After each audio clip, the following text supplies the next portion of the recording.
Good afternoon, everybody in Facebook land. I want to welcome you to try the Trauma and Resiliency's weekly virtual lunch and learn, or after lunch and learn. Today, we are going to have an incredible topic, and I'm so glad that you can join us. I'm the Reverend Terrance L. I sit on the Tri Board. It is an honor to be the moderator of this conversation, kind of facilitate this conversation. And to be honest, I really don't have to do much because I'm joined by two gentlemen who are experts in this topic, who take this topic seriously like myself. And we are going to unpack something that I think is a vital conversation in light of all that's happening in the community, both internally and externally, Black men's mental health. So today we're going to talk about Make Me Want to Holler, Black mental health, right? A play on words, Black mental health. I'm joined by two brothers that I've, one I know a little bit better than the other, but I've experienced and I am very fond of. I am joined by Dr. Jeffrey Trask. He is the founder of the Champaign County Christian Health Center. He works with the MLK Scholarship Awards. He is just a community activist, a businessman, entrepreneur. He's an amazing brother. And we're also joined by a brother I met a few weeks ago, and now I'm journeying with Brother James Warren. He's a licensed social worker, and he's a Here For You worker. And so I'm gonna let them talk a little bit about what they do. Take a couple of minutes, gentlemen. I'm gonna start with you, Jeff. Talk about a little bit about what you do so people can have a conceptualization. It's one thing to read a bio and to give a name. And then James, as soon as he's done, you follow in and we're gonna get started. Go ahead. Sounds good. Thank you, Reverend Thomas. My name is Jeff Trask. I am my main job is a department chair and faculty member for Benedictine University in Lisle, Illinois, as a teacher in the public health field. So I've been busy the last couple of years, to say the least. And I also, as Reverend Thomas mentioned, I'm the founder of the Champaign County Christian Health Center. It's a free clinic that provides care for the uninsured and underinsured, and has been for a while now, since 2004. I've had the privilege to get that started with a few other people, and it's been going now. And happy to continue that effort as well, and get Reverend Thomas on our board too. So appreciate that. I'm also on a few other committees and what have you in town, but I won't bore you with all that. But I stay busy, spin a few plates, and enjoy giving back in any way I can. This particular topic is something that's really vital and critical for the well-being of the African American community. As we know, we deal with a lot of issues as Black men, so I'm looking forward to this conversation. All right, Brother James. Yeah, so my name is James Warren, and I'm going to piggyback off of what Reverend Thomas said. I also have had a chance to meet Reverend Thomas for the first time within the last month or so, and I'm looking forward to the opportunity to build a relationship with him. But I also have known Mr. Trask for, well over a decade. Long time. Yes, Jeff has played an extremely integral role in my life. First met him as a college student at the U of I campus, and there are literally just like life principles and things that I live by that this man right here helped shape in me. So I'm honored to be on here with both of you gentlemen as well. The topic of mental health, and specifically the topic of Black men and mental health, direct impact on me, number one, being a Black man that I've been all my life. I think back to Doug Williams when they asked him, how long have you been a Black quarterback, but then also professionally, this is what I do. I'm a licensed clinical social worker, and after finishing my bachelor's in psychology, my master's in social work from U of I finished all that in 2005. I've been in the community in Champaign County, working in a variety of different mental health settings, and right now work full-time providing mental health support for a local company, and then actually work part-time doing traditional counseling for U of I's student athletes. And so a lot of the student athletes that I work with are young African-American men. And so, yeah, it's this topic of mental health. It's real. It's stuff that we all have to deal with. But unfortunately, for us as Black men, it's not a topic that always gets talked about. And when it does get talked about, it doesn't necessarily get talked about the most effective way. So I look forward to having this conversation with you gentlemen. Well, let's start right there, James. Why do you think that Black men mental health, and we just don't call it mental health? James came up with that one, so I'm gonna shout him out. Why do you think we don't talk about it? Yeah. I can attest, we don't talk about it in the church. Right. And I would be willing to say, okay, it's a church thing, but we don't talk about it in the secular world either. Why do you think that Yes. is? I agree completely. And I'll say, I think the reality is we talk about it, we just don't call it what it is. Okay, say Right. more. When we say mental health, the first thing, and this is experience that I have with clients, and I'd say clients of all backgrounds, but specifically my clients, my African American clients, or my clients of color. As soon as I throw out mental health, like literally, people will say, "Well, I'm not crazy." Right? Okay, Like literally, that's what this is. I'm not crazy. And so, what I mean by we talk about it, but we don't talk about it is, we'll talk about being frustrated. We'll talk about being stressed. We'll talk about like, man, I'm just got some stuff going on. But then as soon as somebody calls it mental health, there's all these stigmas, associated with that term. It's like, well, I'm not crazy, and well, I don't need all that. And one of the things that I have to do as a counselor for insurance purposes is we have to come up with a diagnosis. Right. okay, And I've learned to explain to my clients, like when you go to the doctor, for the most part, you don't just go to the doctor for fun. You go to the doctor because there's some type of concern that you want the doctor to try to help you with. And that doctor has a responsibility to come up with a diagnosis. And that diagnosis is what determines the treatment plan that they're going to serve you with. Well, mental health is the same way. Like you're coming here because there's some type of concern that you have, and we have to give you a diagnosis. And that's something that with a lot of my clients, and specifically men and Black men, that just becomes an interesting conversation because they're almost offended by the idea of saying, well, so you're saying I have a mental health diagnosis, you're trying to say I'm crazy. And it's like, no, like that doesn't have anything to do with this. I think a lot of it is just the misconceptions of actually calling it mental health. okay. Jeff, same question to you. Why do you think we Yeah. don't talk about it? Well, Or we I don't think talk it's, about it? yeah, I totally agree with what James was saying. And I would also add that there's the stigma about mental health goes way back. I mean, we're talking about not being able to disconnect some of the things that we look at, for example, spiritually. I mean, the mixing in of someone having a demon, right, versus having a diagnosable, treatable mental illness, right, and all those things that have come from that history of that. And then you also have just overall shame and stigma attached to that. And since you mentioned that whole idea that I'm not crazy, well, most Black families have that one aunt or uncle that we know a little special, right? And so they don't want to be tied to that, right? We no one questions that aunt or uncle that's kind of special, right? But they don't want to be in that same category, and so in their minds is either perfectly normal, which you can argue is never the case, or is that aunt uncle that we knew growing up that was knew was special. So there's just so much tied to the stigma of mental health that it's hard to separate all these things to get people to understand that. Just like James was saying, you go to a doctor, you're trying to get well, right? And granted, the other element I would add to that is mental health as a whole, not just with African Americans, but as a whole, has been not given the kind of attention it needs to be considered as legitimate as medical care, standard medical care is. And so we're still fighting that battle in general, just to try to get the status of mental health to be at the same status of general medical care.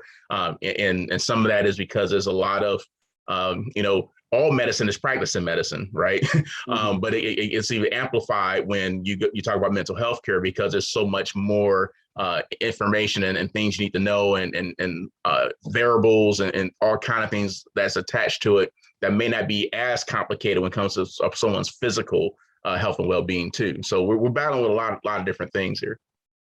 I would agree. I think it's the same thing inside the church, if I can add on, that we are taught that those mental health is a demon, right? Even when we often talk about it through the lens of Israel's first king, Saul. We talk about how Saul, we don't say that he possibly could be suffering from depression or schizophrenia. We say in his spirit came over him. We don't talk about that uncle or that struggles, that's always angry, or the grandfather that's always angry, that moved from the south to the north. I know I had a lot of male family members and older men in my life who they came from the south, and them dudes were just angry and never talked about the traumas until much later in life. Yeah, my dad was close to death before he talked about some of his experiences growing up in the South and had been a little boy and watching other kids go to school. And so I think you're right. I think we give it funny names. It kind of reminds me of how Americans used to do slavery and Jim Crow. They used to give them funny names, peculiar institution, our way of life, and gloss over it. What is the impact on our community for not talking about it, right? A great psalmist, modern psalmist says, you can't heal what you don't reveal, Jay-Z. And so what is the impact for brothers operating in this kind of, we don't talk about it, or people saying it's just a spirit or just the way that it is? Go ahead, Jeff. Yeah, well, say back in the day, my old cartoon I used to love, G.I. Joe, said knowing is half the battle. And a Okay. lot of times we don't even know, right? And sometimes we don't even know what we don't know. And really, again, it stems from going way back to, you think about it, we talk about PTSD now with our soldiers in war and so on and so forth, how important it is to get them proper treatment and proper attention and give them support in all kind of ways. Well, imagine the PTSD that started off in the world of slavery, right? And as one, I can't remember what author talked about this, but she was like, and there's no historical record at all about anybody who was a slave getting mental health care. So we're talking about generations and generations of traumatic experiences without any mental health care whatsoever. And so I think there is a generational effect that is definitely in play here, because we know that, if you have had certain traumatic experiences growing up, you tend to potentially repeat those experiences as you get older, right? So this thing's been piling up for a really long time. And then the ultimate consequence of that, we look at the numbers, African-American men have the lowest life expectancy in the country by a decent amount. Now, granted, some of that is due to, homicides and violence, but you can attach that to this same issue we're talking about too, right? We have all types of issues when it comes to getting recognized in our healthcare systems as actually needing help. Sometimes we're looked upon as these kind of broad shouldered, strong, don't have any problem type individuals, and therefore not looked at as people who need help, and that has an effect on us looking at ourselves saying, oh yeah, we were supposed to be strong, so I'm not going to ask for help. And then those who are supposed to be treating us saying, oh, they're strong, they don't need any help. Right. And then so it is this manifests itself in how we treat our families, our kids, our relationships. It manifests itself how we interact in our workplaces and in our academics, wherever we are. And the saddest part is that most of the time we don't even know what's going on. We just have this thing that we just can't shake. And there's this bothering us, and there's not no chip on the shoulder, it's an elephant on our shoulder, right? And we can't even identify it, let alone be able to actually fix it. Okay. James, what is Yeah, you're smiling. So Jeff and I never had a chance to be in class together, but I just had a flashback to my college days, and I now know Jeff is the guy that you make sure you raise your hand before he can answer, because he's going to totally take your whole answer, right? So I agree with everything that Jeff said, and I'll just add to that. The way it manifests itself is some of the disproportionate numbers of problems that we see in our communities. We all know the statistics about the disproportionate educational issues and disproportionate crime issues and family issues and relationship issues and things like that. Somewhere in there, those things are happening because there are mental health issues that aren't being properly addressed. Now, they're also happening because there are other societal issues that aren't being addressed. We're more likely to acknowledge that, hey, that's not being addressed, so let's do something about it. There's financial issues that aren't being addressed. We're more likely to acknowledge, hey, this stuff isn't being addressed, so let's do something about it. But to Jeff's point, as soon as we bring up mental health, well, nah, like that, we don't deal with that stuff. And I'll just again piggyback a little bit more on what Jeff said.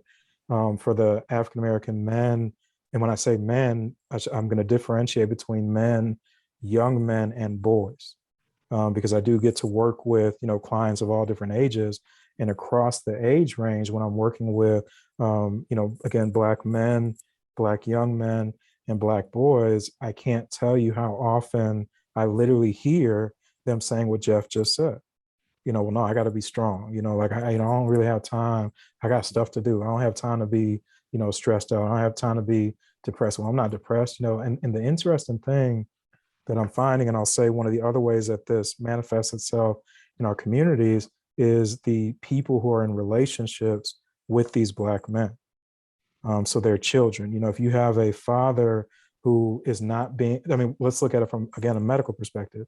If you have a father who is not taking care of himself medically, right, we know that is going to have a direct impact on his children, on his partner, and all those other people.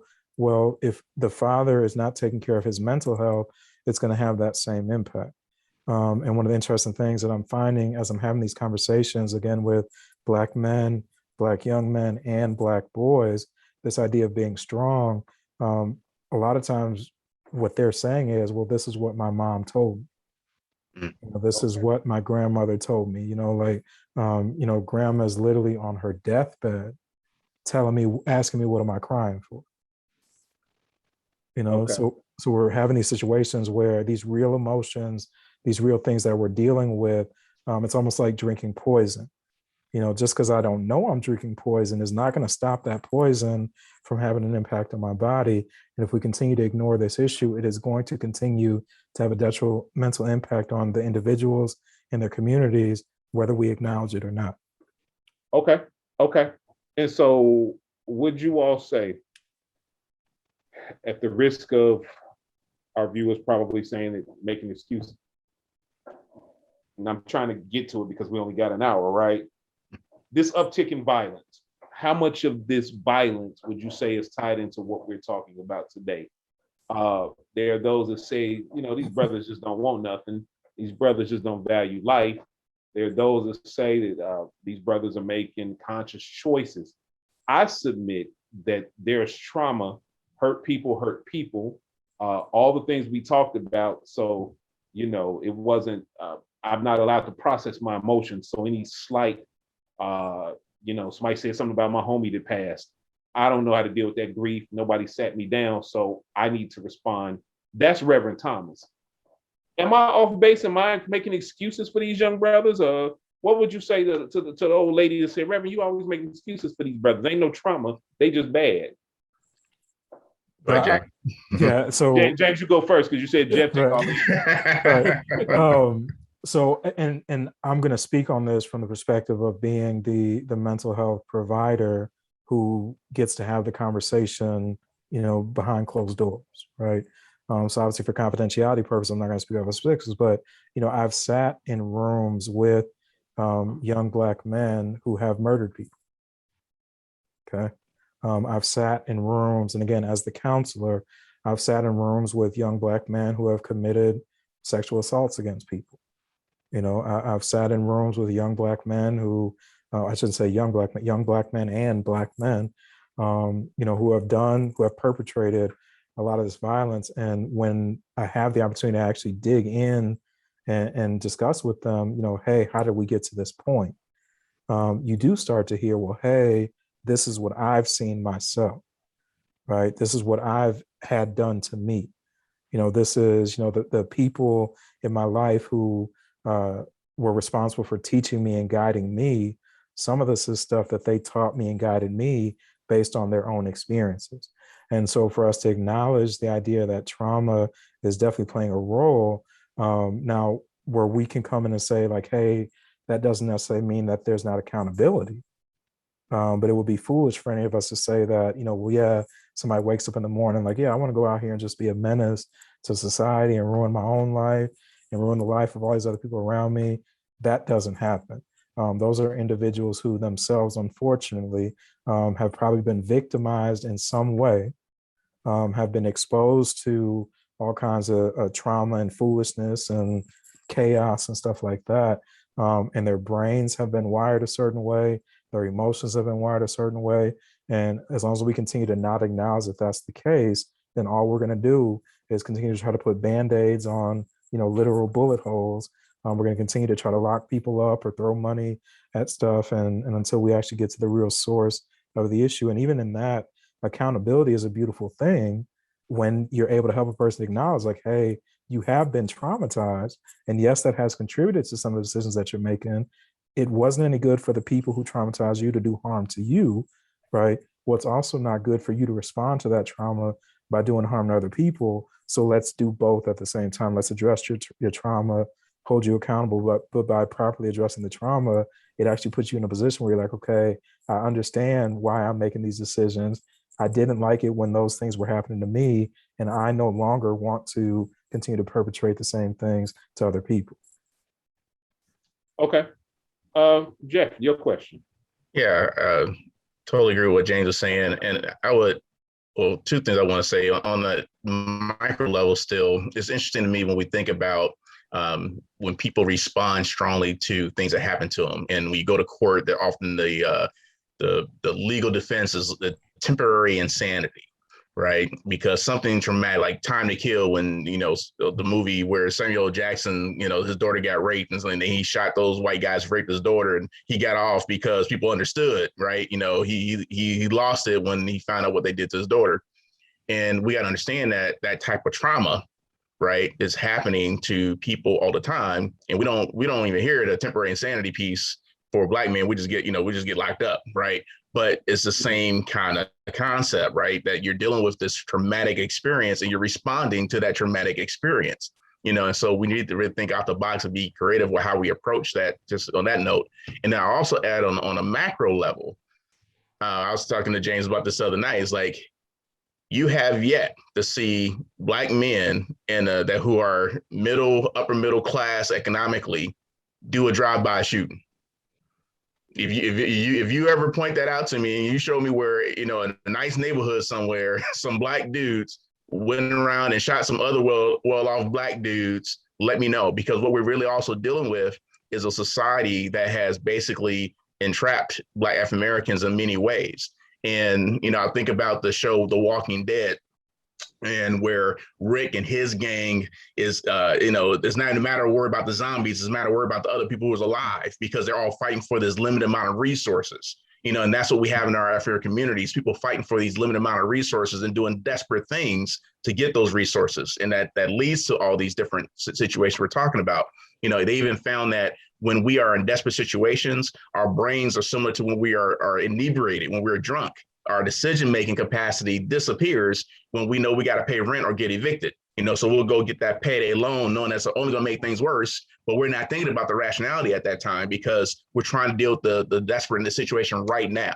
And so even their decision-making capacity, just disintegrates in that situation. And so again, imagine the multiple layers in other areas, whether it be the justice system, they're dealing with police officers, whether it be the education system that, leaving African-American men particularly behind, the healthcare system with all healthcare disparities. You keep piling on these different things, and you're in a situation where should we even be surprised at all about the outcome based on what's going on? So again, I'm all for, individual accountability and that kind of thing. But when we look at systems in healthcare, anytime things are going wrong, statistically speaking, 85% of the problem is systematic based, right? 15% of it is people just, having a bad day, screwing up, goofing off, whatever it may be. But the vast, vast majority of the problems comes from the system that the person is in. You change the system, you change the results. You put people in a good environment where they don't have to worry about paying rent. They don't do drive-by shootings, and so that again, I'm not giving excuses, but I'm definitely saying, you know what, if I had to put some blame on the situation, the majority of it is not going to be on African-American men. I think that's important to lift up, because oftentimes in our community, we're having kind of this dialectic struggle between, should we approach this from a trauma kind of situation to we just need to do something, kids need something to do. And I've experienced it, and I've just been here since 2019. So this is my third year. You guys have been here longer, but I've very much experienced the solution to violence in this community as along two lines. Trauma informed. We need to look at all the social factors that impact this thing. And then this kind of, if we find them something to do, we keep the community busy, that the shootings won't happen. Is it a both and or either or, right? Because I hear you saying, Jeff, listen, and I hear you sort of, James, we got to address this stuff, because even if people have stuff to do, they're still dealing with trauma. But then the folks will say on the other side, are we over intellectualizing the problem? So just briefly, either one of you, is it a both fan or either or? Do we need to talk about trauma and have a party bus, or is it a party bus only, or is it trauma only? Talk to me about that. If I can say, when this idea of, well, people just need stuff to do, a lot of times in our communities, and especially when we're dealing with boys and young men, one of the first things that's going to be thrown out there is a thing to do with sports, right? And it's interesting because I think we've seen this happen where, and I'm going to jump straight to the college level, where for young African-American men, there are times where it's like, hey, because we see what this individual can do athletically, which ultimately means that they're, going to help our team perform, which is going to bring our school money and stuff like that, we're going to give this young man certain opportunities, right? But then you start to see the stories about, okay, well, this young man who has this great opportunity, he got in trouble. Or, this young man who had this, he's the star athlete, things like that. There's this video on TMZ of him doing something he's not supposed to be doing. And I think we've gotten to the point where the colleges are starting to realize, like, hey, we can't just give this person something to do, right, without also making sure we're taking care of this person as a human being. Are there things that this person needs educationally? Are there things that this person needs emotionally, mental healthily? I know that's not a word, but I'm gonna make that up. Family related stuff. Is this young man who, yes, he may have something to do that he's really good at, but again, just giving them some, like money is another one. People just assume that the solution is we just got to throw money at it, right? Well, if I'm irresponsible financially with $5 and now all of a sudden you give me $500, I'm probably going to be just as irresponsible with 500 as I am with 5, because it's got to be more than just like, yes, you need to give me something to do, right? You absolutely need to give me something to do, and you need to give me resources and finances, but you also need to make sure you're taking care of me as a person, which includes my mental and emotional health, so that I can be in that space doing the thing and actually enjoying it and letting it play its proper role along with all the other stuff that I'm doing in my life. Okay. That's an interesting. Okay. Jeff, you want to jump in? Did you jump in?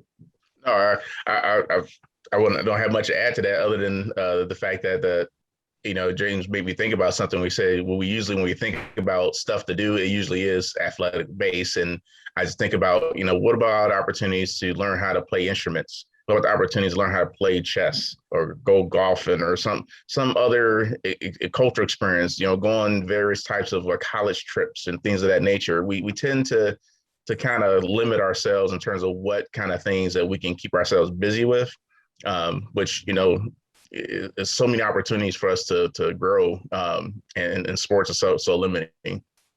Right. No, I definitely agree with that. I struggle with that. And I've often wrestled this with my classism. Jeff, I talk, people call me an intellectual. I wrestle with every time there's a problem, we want to basketball camp it or party it away. Blackness is so much more than that. Manhood is so much more than that. Humanity is so much more than that. And everybody ain't gonna have a jump shot, and everybody can't dance and rap. So, what other things are we providing? Because I contend I've seen a cat not make it to the college level after learning how to play. I've seen cats not make it to the pros after doing on the college level, and that created trauma. So I appreciate y'all lifting that up, because I often thought, and I'll be honest, man, T, you just being a snob. You're just struggling because you ain't got no jump shot. You halfway played baseball, so you just hating on these young athletic brothers. But I always felt it was so limiting. Like, can we teach them to think beyond get politically involved, understand what's going on there and how that has ramifications of their well-being, and how their lives end up turning out. There's just so many different ways we can channel some of that energy, and we also got to realize the assets that are within the African American community and these men. I mean, we can judge the drug dealer all day long, but man, imagine if we had the right environment for that person and how much of an entrepreneur that person would be.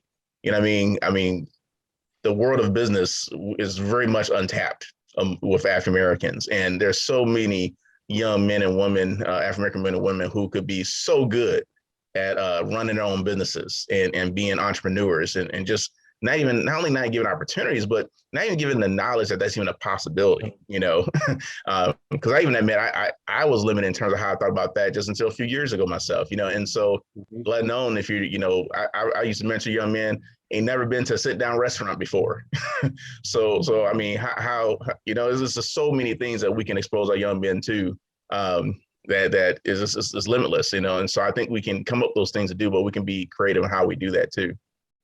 Indeed. Go ahead, James. You're about to say something. Well, so there's a couple things that both of you guys have said that, I just want to even take that to, I know we're on Facebook Live right now, just in this community alone in Champaign County, where we have, the University of Illinois, we have Parkland College, these major educational institutions, and this idea of exposure. I can't tell you how many young people I've worked with, and again, specifically young Black men and or young Black women, who you ask them, well, hey, what do you want to do with your life? And they say, I want to go to college. Right? You're like, okay, great. Have you ever been to one? And they say no. And I'm like you realize like these institutions are literally right here in your backyard. And then you start to have some conversations with them where they're like, well, hey, I didn't realize I can go there. Like literally, they didn't realize they could physically go there to check it out. It's like, well, yes, you can. And in fact, we're about to go right now. And we're actually going to go into one of these classrooms. There's like 300 people because they don't know you're not supposed to be here. And we're going to sit there and actually let you see like, hey, there are people in here who look just like you. Some of them you probably actually know. And this is an opportunity for you. And if I can just say one more thing, specifically on this topic of Black mental health, that's another area where we are just like the resources and the information isn't there, because how many African-American men do we have serving in the mental health field? Right. Okay. Now I want to ask you all this because I don't believe in pathologic in my community.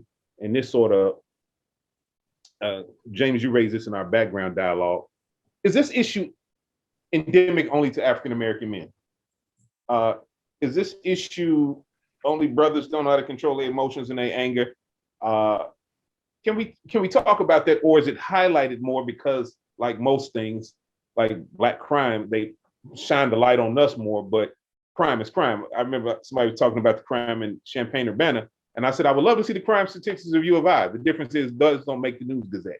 And so is it kind of the same principle? Do other men suffer from this? Latinos, Chinese, etc. I know, James, you raised that in the background, so I'm gonna throw that to you first.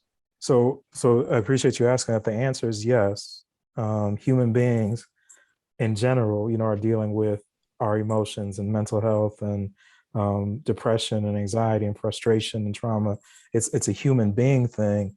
I think where the difference comes in is the same situation will be, I think, interpreted differently and then ultimately responded to differently based on different cultural situations. I'll give a perfect example.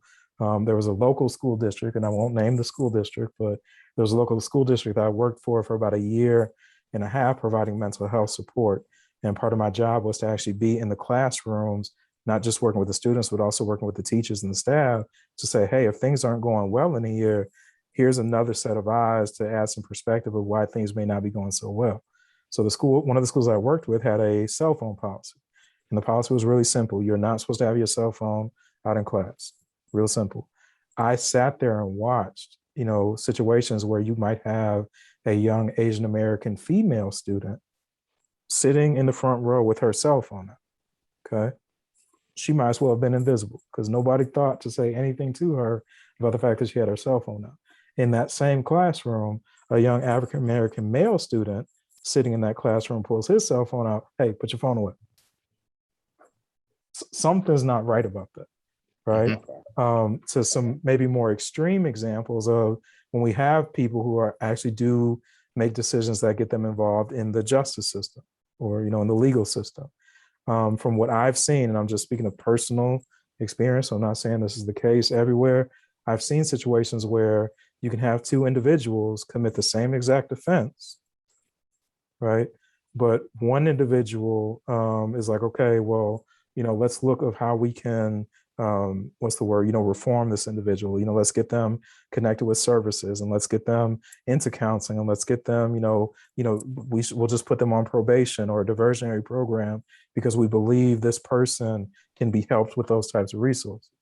Mm-hmm. Same exact situation with a young Black man, right? And it's automatic. Okay, well, how much time can we give them, and how quickly can we give it to them? Mm-hmm. So there's two parts to that. Yes, technically, we're all dealing with the same exact thing, and specifically for us as men, like, yeah, there's some pretty universal stuff that we're all dealing with. But unfortunately, society and systems, and even sometimes us as individuals, we look at the same situation completely different. Okay, Jeff, anything you want to add to that? Well, and all that's backed up by research and statistics too. I mean, you look at the prison system. Most of our prisoners are drug-related offenses. But the fact is that no racial group uses or sells drugs at any different rate than any other racial group. But yet 48% of the men in prison, people in prison, are Black men. So there's a targeting that has been taking place here. And you can, all kind of examples, the crack cocaine years versus the opioid crisis. I mean, go down the list. And what I see it as is when you're comparing races, it's almost like, storming the beach in Normandy in World War II. And there's 6 beachheads, and we don't hear about it much, but a couple of those beachheads weren't very hard to take. There was very limited German soldiers there that kind of almost walked on the beach and had very little resistance. And so some groups kind of have it like that. And then there is some that we hear the most about is where you see Saving Private Ryan and people's heads are blown off. And yeah, exactly. And that's the path that many Black men are taking versus those other beaches. And so while we all got bullets thrown, being shot at us and bombs to try to dodge, the fact is that we have the vast majority of them coming our way. We're at the worst beachhead, and so I think it is a universal problem, but it's definitely how it's looked at, diagnosed, if diagnosed at all, and treated completely differently based on, what racial group you're part of. So I'll just add that to it. Okay, and I love that analogy. I'm writing that down. Storming the beach in Normandy, because there were like 7 fronts, and and my understanding, the Canadians took just as many losses as the Americans, but you don't hear about that. When there's some that people walked on like, wow, this is really nice. So I love that analogy. Mm-hmm. We got 20 minutes left. We spent about maybe 20 minutes talking about problems, but I like to leave people with solutions. So if you're a brother and you are struggling, if you are a person of color and you are struggling, what are some of the strategies you would encourage them to do to take care of their mental health? Like if we were talking about, Reverend Thomas, you need to lose 70 pounds, and I do, people will have all kinds of suggestions. Stop eating bread, walk a mile, drink more water, go to sleep at night, stop watching Fox News. Like they would have all kinds of suggestions. What do we have in the way of mental health along those lines? Well, I think like everything else, everything starts at home, right? And so just, so there's many times when white people ask me, well, what can we do to help the whole Black racial issue that we have in the United States? I said, well, start at home. Start talking to your family, your relatives. When you start hearing stuff that really isn't right, say something, right? And I would say the same thing here is that we need to start at home. People need to start recognizing that this is a legitimate issue that we need to deal with. And again, it's not something to be ashamed about. It's not something that should be, we should run away from and sort of take away some of our machismo or anything like that.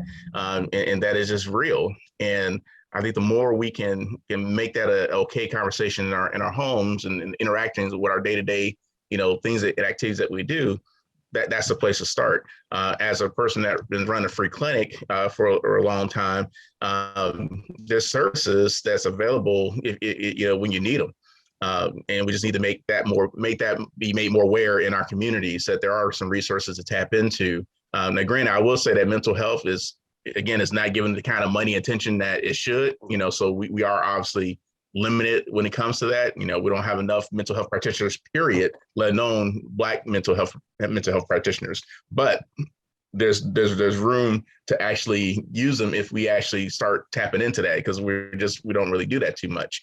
And then I guess the other thing I would say is that there should be ways for us to try to form more bonds with one another, because there's something about a fellowship with other human beings that is almost mental health in of itself, right? And if we can find a way to have more venues of where men get together, help one another out, share one another, because the reality is we all have dealt with stuff, we're all dealing with stuff, we all going to deal with stuff, and so the more we can interact with one another, the better off we'll all be. And I know that becomes more and more difficult because it seems like as the younger generations come up, there's much more of that detachment, much more kind of, being on your technology and that kind of thing. And that's kind of an old folk kind of way of doing things. But that goes back to that creativity. We got to find a way to creatively bring, men together and be able to do stuff so that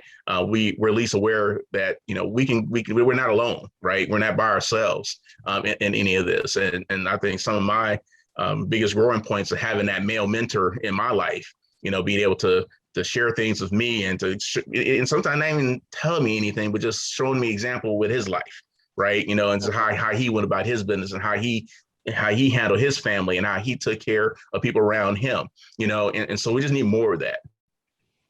Okay. James, what would you say to a young brother, older brother, middle-aged brother who wants to get in better mental health shape? One of the things that I've been specifically saying to a lot of the student athletes that I work with is, so when dealing with tragedy and stress, and I think there's good intentions behind this, but people will see somebody struggling, know that somebody has just had a major stressful event, traumatic event, and can tell like this person is not doing okay. But what do we do? What do we say to them? Like, you good? Right? Mm-hmm. We gotta stop saying that. Right? If, or the flip side of that, and I've been challenging people to stop doing this too. Okay, I know I'm struggling, right? I know I'm frustrated. I know I'm going through, and there are people, and yeah, some of those people are just kind of casually like, hey, is everything okay? Not necessarily talking about those people, but the people who I know, like, these people care about me, they love me, they have my best interests in mind. When those people come to us and say, hey, is everything okay? And everything's not okay, can we stop saying, yeah, I'm fine? Oh, I'm good. Right? Yeah, I'm cool. Yeah, everything's cool. Like you're literally on the verge of tears or about to have a stroke because you're just like so frustrated, or you're about to get this phone call that could like literally change your life or something like that. And again, you have people who are actually coming to you, acknowledging that something's not okay. And in whatever way they're trying to say, like, hey, I want to help you if you'll give me a chance. Can we just start there? Can we just start by being honest with ourselves? Like, no, sometimes I'm not okay. And again, it doesn't necessarily mean I'm going to tell everybody my business, but if I have a friend, a family member, a pastor, a neighbor, a boss, a coach, whoever, a little brother, a little sister, whoever it is, who I know this person genuinely cares about me, and they see that I'm struggling, let's just start being honest about like, no, I'm not okay.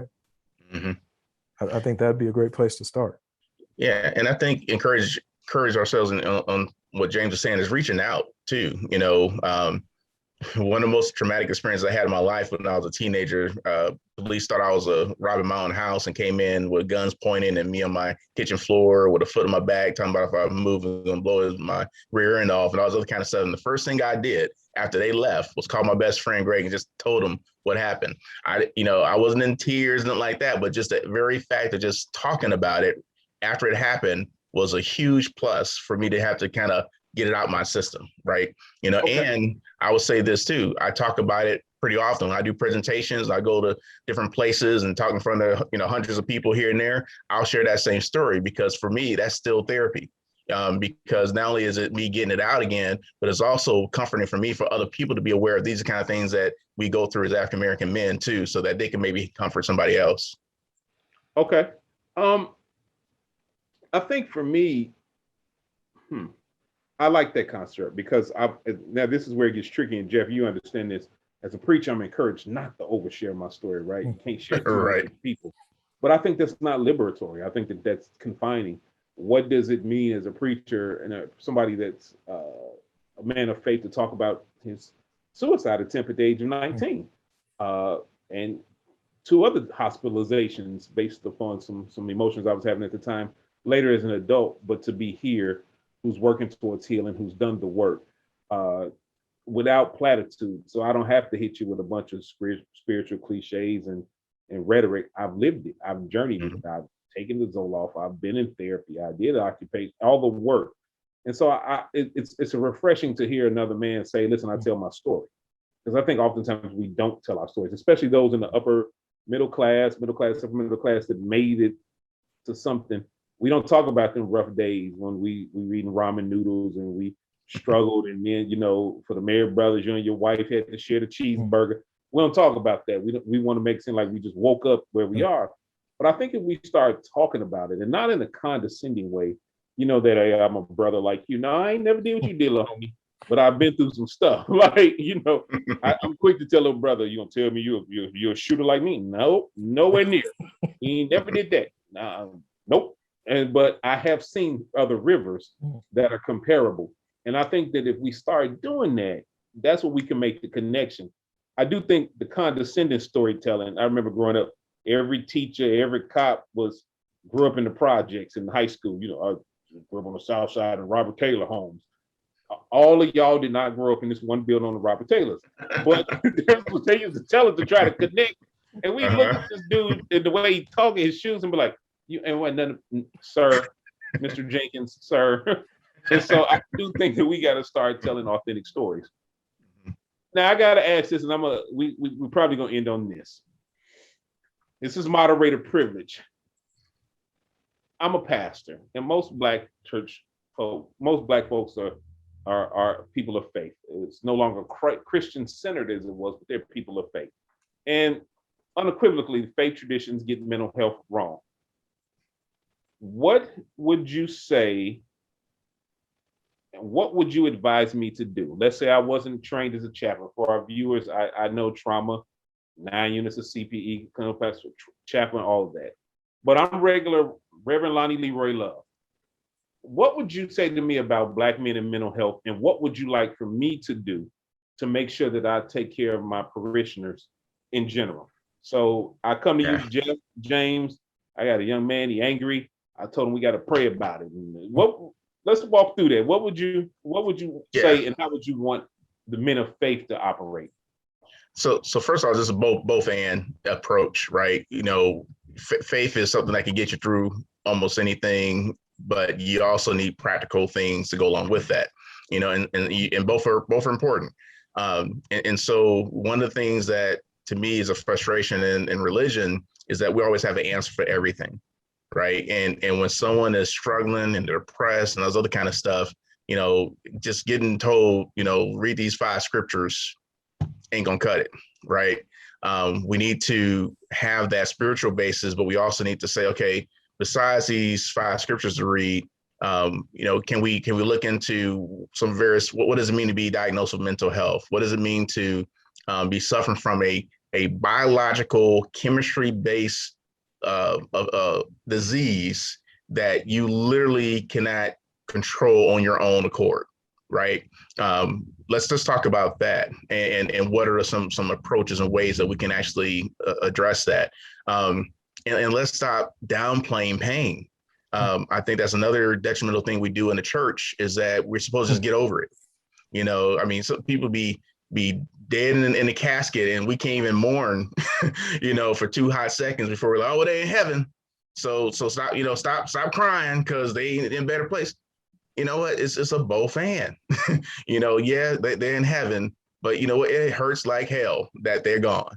You know, and so I would always just try to encourage any pastor to do that both and approach, you know, tap into the faith parts, but also look at the practical parts. Okay. James?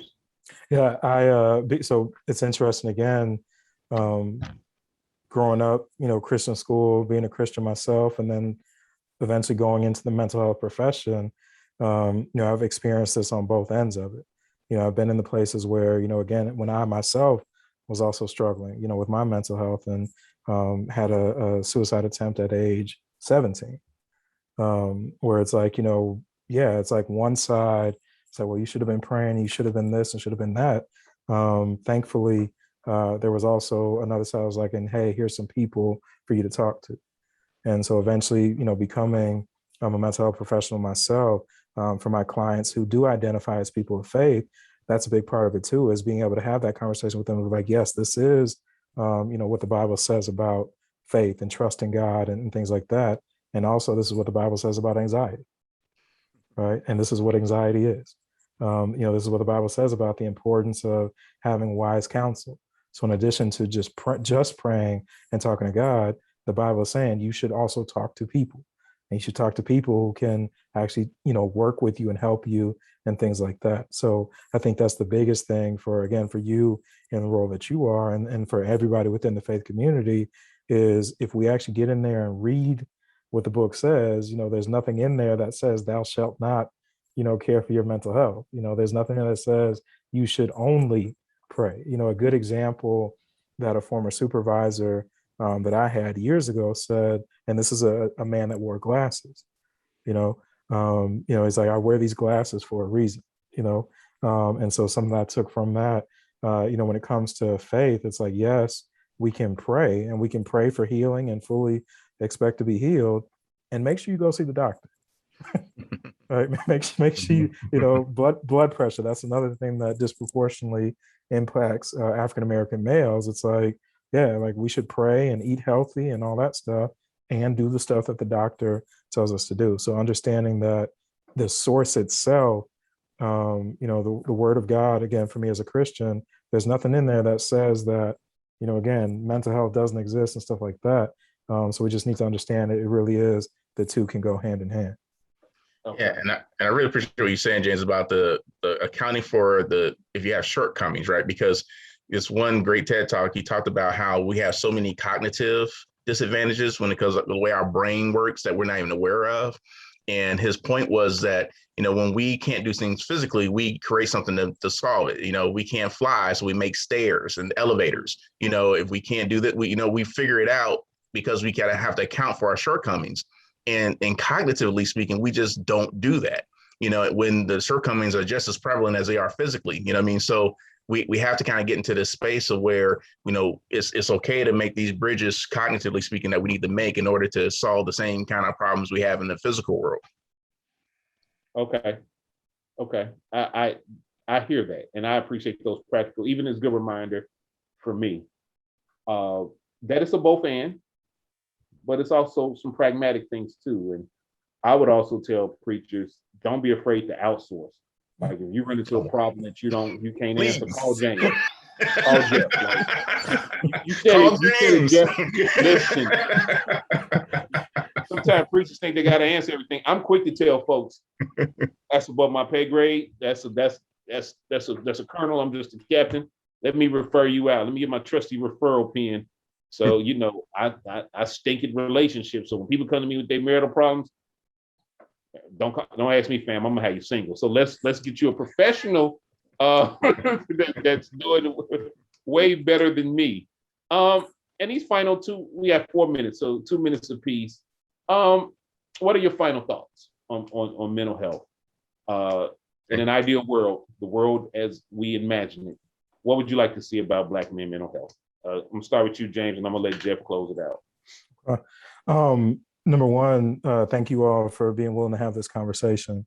That's one of the things I'd like to see. I'd like to see spaces where Black men who I personally know and respect, and know and respect them just because of my interactions with each of you, but also whether I knew you or not, know and respect you because of what I see you doing in this community. I would like for us as a community, as communities, to be able to continue to have these conversations. And whether they be conversations on Facebook Live, or conversations at the barbershop, or conversations at the dinner table, or conversations when it's like, hey, we're on the way to go play basketball, whatever it may be. That's my hope, is that Black men, Black young men, and Black boys would keep having these conversations, and keep having these conversations in the way that we've had it today, where we're shedding some light on the reality of the situation. And then also just with everything that we're saying, the message of hope, that if someone is struggling out there, there is hope. Like, you do not have to struggle with that stuff by yourself. there are resources, there are professional resources, there are spiritual resources, there are friends, family members, mentors, resources. So my hope is that the conversations will keep happening, and that we would continue to actually do something about it. Okay. Yeah, matter of fact, I think someone had a question, is there somewhere we can have ongoing conversation about this topic, and are there specific men in the community doing this kind of work? And, I'm not fully aware of everything that's happening in the community, but, I think we can keep having these kind of conversations, and we can create some venues to do things like this, because as James was saying, is vitally necessary. And I guess one of the things I want to close with is this idea that, I don't think that we realize just how much everybody struggles. I think when we struggle, we often think that we're the only ones really dealing with things quite this way, that we're the only ones that really have these things happening in our lives. We're the only ones that have been abused or mistreated this kind of way. And the reality is that we've all experienced this stuff. And if we ever get to a point where we kind of realize that more, and then create some relationships where we can express that to one another, more often, it'll go a long way. Because so send that message that you're not alone, we're not alone. And chances are whatever you're going through, somebody else probably has or is going through it too. It's almost like when, as a professor, I tell people the only dumb question is the one you don't ask. And ask it, because I guarantee you there's probably 4 or 5 other people in the room that had the exact same question but was afraid to ask it, right? And so I think if we can learn how to think in those terms, we can really make some hay here. Indeed. Well, listen, we are exactly at 4 o'clock. We are out of time. I want to say thank you to Dr. Jeffrey Trask, my fellow board member. James, we got to do lunch, man. My dollar. Absolutely. And talk it up. I think that the answer to the question about are there men in the work doing the community, I think the honest answer is we know that there are isolated silos, like Reverend Thomas does pastoral care, spiritual care, James does his thing, but we need to come together. Right. But now my challenge to the folks that ask that question is, are you going to come and do the labor? Because as a quick aside, and I think we all have alluded to it, we say we want to get better, especially in mental health, but then we don't want to come to the group. We don't want to read the material. We don't want to do the labor. We want to stay in a place of venting, stay in a place of anger, and not move towards a place of healing, restoration, and wholeness. So I would love to see us 3 and any other brother come together and really do some work around mental health, around power. You talked about that earlier. Hey, let's look at the power aspect of this. If there's one thing I think missing from a lot of our programs around here is the fact that we don't operate in the space of power. What does power look like? And so I want us to get to that place. But you all have been amazing. I have enjoyed this. We got to do this again sometime. Absolutely. And thank you to Karen Sims and the Trauma Resiliency team for hosting us and having us. Absolutely. This has been your virtual After Lunch and Learn. So God bless you and be well. Peace.